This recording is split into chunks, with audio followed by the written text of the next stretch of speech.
Now, more bull. We know times are getting tougher. Yesterday, the government reported that American families lost 18% of their wealth last year. But does that mean America is no longer the land of opportunity? For years, some people have said the middle class is suffering.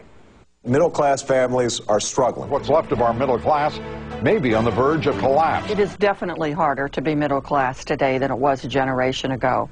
Barbara Ehrenreich's been on television a lot since she published Nickel and Dimed, her account of how it's almost impossible for an entry-level worker to make it in America. I worked as a waitress and an aide in a nursing home and a cleaning lady and a Walmart associate, and that didn't do it. These are hard jobs, John. If you do a good job, can't you move up? Well, John, that's not easy. Walmart capped the maximum you can ever make. But if you do a good job, you could be promoted to assistant manager, store manager. Well, I suppose over time that is a possibility. The new CEO of Walmart started out as an hourly worker. Now he's the boss. Well, you see, there are always exceptions. I am the daughter of an exception. My father worked his way up and he became a corporate executive. But that was like a 1 in a million situation. Today, Ehrenreich's a hugely popular commencement speaker. Go out there and raise hell. Thank you. Her book is required reading in high schools and college classes. She's convinced lots of people that you cannot make it in America. Adam Shepard was assigned her book. I read Nickel and Dimed, and I wanted to kind of make a discovery for myself on how I can see if the American dream is still alive. So he picked a city out of a hat, Charleston, South Carolina.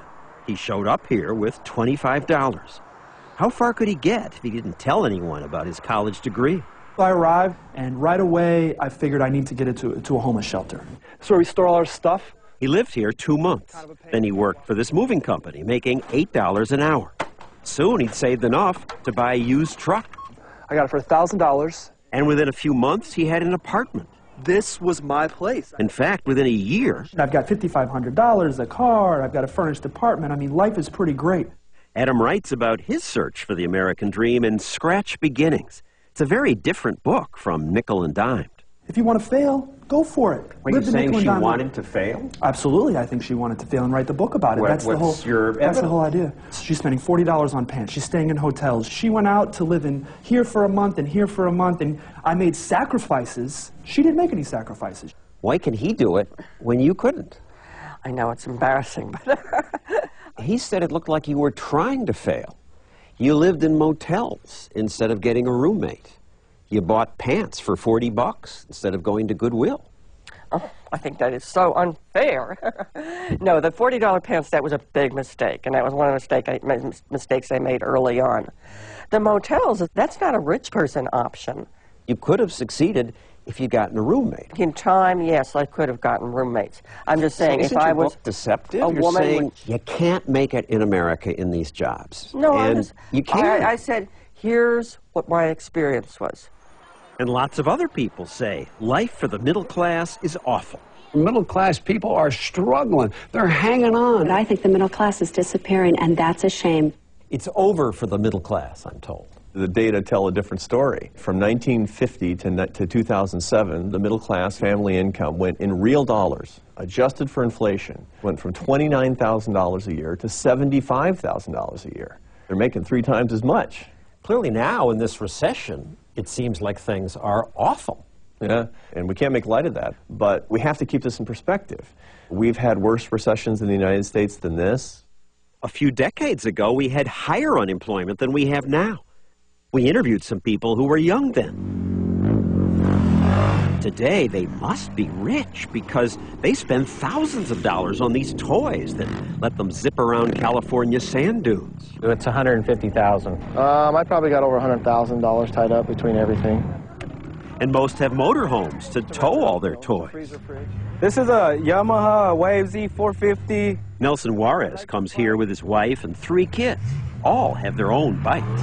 The big bikes are $7 grand a piece. The little ones, $2,000. I got about $50,000 in it. And every time I come out, I spend at least $1,000.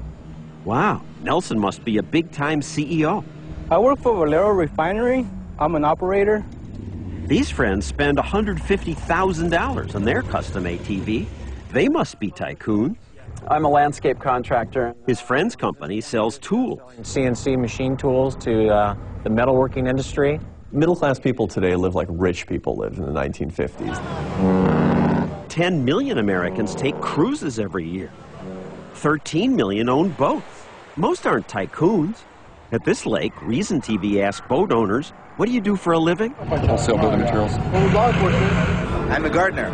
We've always said, yeah, but in the old days, things were better. They said that in the 1920s, they said that in the 1950s, and we say it again today. It's not that we have less money, it's that our expectations have risen. And lately, fear has risen as the economy's fallen. I definitely could not have swung this year, the way the economy is.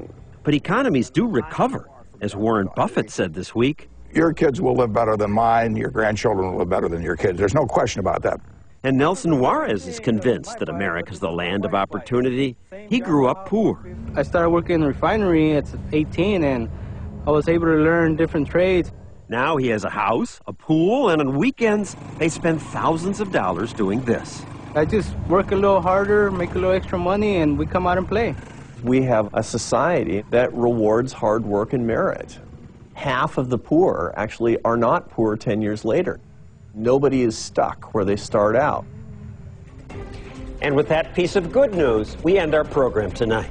I'm John Stossel. For Elizabeth Vargas and all of us at 2020 and ABC News, we're in touch, so you be in touch all the time online at abcnews.com. Good night.